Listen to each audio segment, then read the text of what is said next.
Miremos entonces algunos ejemplos. Vamos a ejemplificar esto de la escena de enunciación para que podamos entender un poco más fácilmente esa idea de escenografía, ¿sí?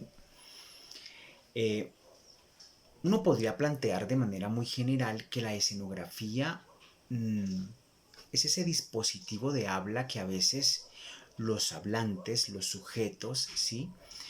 Usamos para querer comunicar, expresar, para poder decir algo, ya no con los géneros convencionales de ese género que estamos usando, sino que introducimos otros recursos.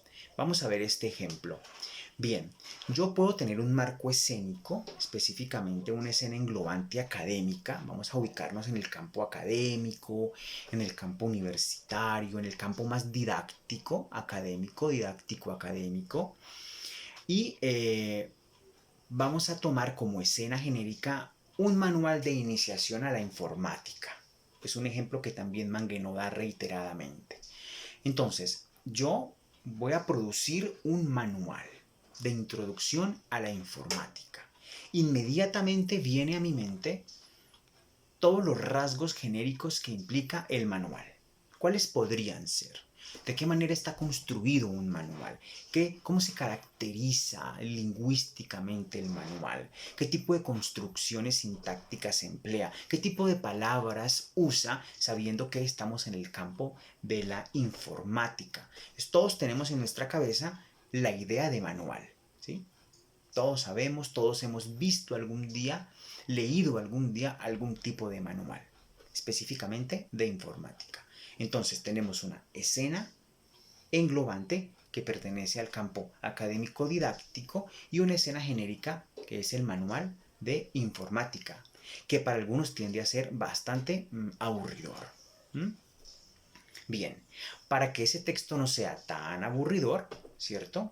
Yo voy a inventar, a crear, a desplegar una escenografía que ya no sea la misma, que ya no sea el mismo género, sino que recurra a una escena de habla distinta. Entonces el texto ya no se va a presentar como un manual, sino que se va a presentar como una novela de aventuras.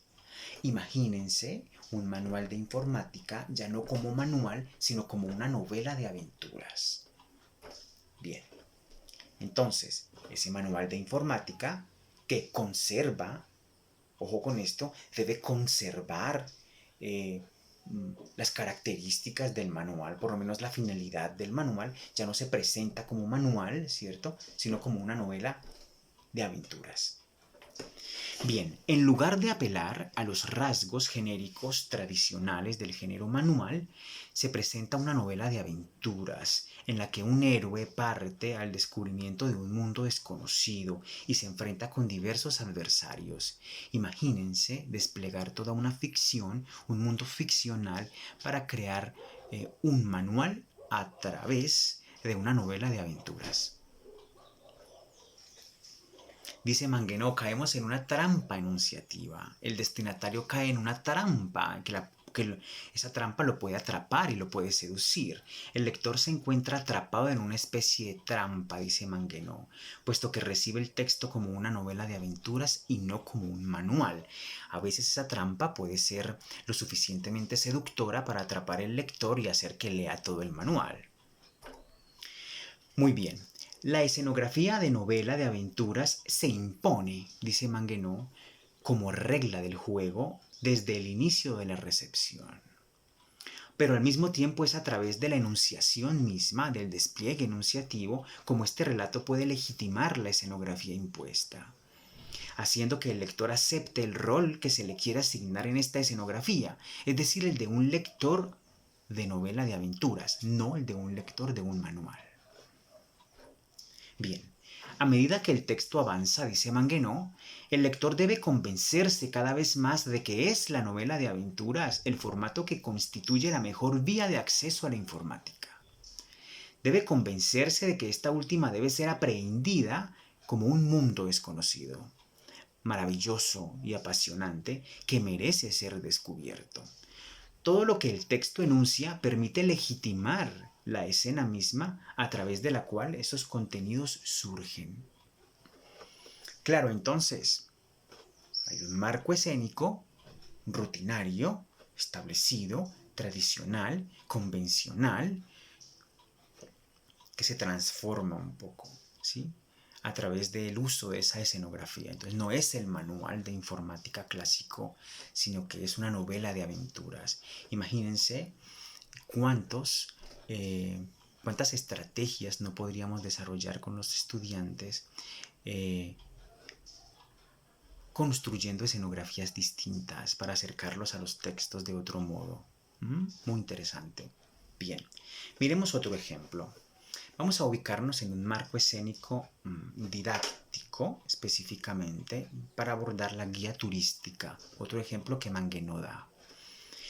La escena englobante entonces sería didáctica y la escena genérica sería la guía turística. Todos hemos abordado, visto, leído en algún momento una guía turística en donde nos informan muchos datos acerca de los lugares, ya tenemos más o menos una idea de lo que sería una guía, de las formalidades de la guía, de los elementos que comunica la guía. ¿Sí? Todos tenemos una idea más o menos aproximada de lo que sería una guía turística. ¿Sí? Pero vamos a usar una escenografía distinta, un poco diferente al de la guía turística clásica. El texto entonces no se va a presentar como una guía tal cual, ¿cierto? Sino que se presenta con un estilo de un hablado, de un enunciador joven, de un vagabundo, de un trotamundos. Bien, vamos a ver cómo sería eso. Entonces tenemos una guía, ¿cierto? Que no presenta la formalidad, sino que se presenta en un tono más hablado, en un tono más conversacional, en un tono más coloquial de un viajero. ¿Quién mejor que el viajero para decirnos, para contarnos, para mostrarnos los diversos parajes, los diversos lugares que podríamos visitar a través, por medio de esa misma guía, ¿no? ¿Quién mejor? Perfecto, entonces el texto se pone en escena, en este texto, en esta guía, ¿cierto? Se pone en escena el estilo hablado de un enunciador joven que se dirige a un coenunciador joven, ¿no? Ven, vamos a viajar, yo te puedo mostrar los diferentes lugares. Muy bien, entonces el texto no despliega la escena genérica del tipo didáctico habitual, una guía turística, donde el enunciador borra las marcas de su presencia, sino que desarrolla una escenografía original. Su escenografía contrasta con los otros textos del mismo género y no es definida al azar. Se la supone adaptada a la figura del mochilero, ¿sí? Del trotamundos, del vagabundo, del que está siempre de un paraje en otro. El texto satisface, dice Manguenó, las obligaciones que impone el género guía turística, define los lugares dignos de interés y da información precisa sobre estos sitios.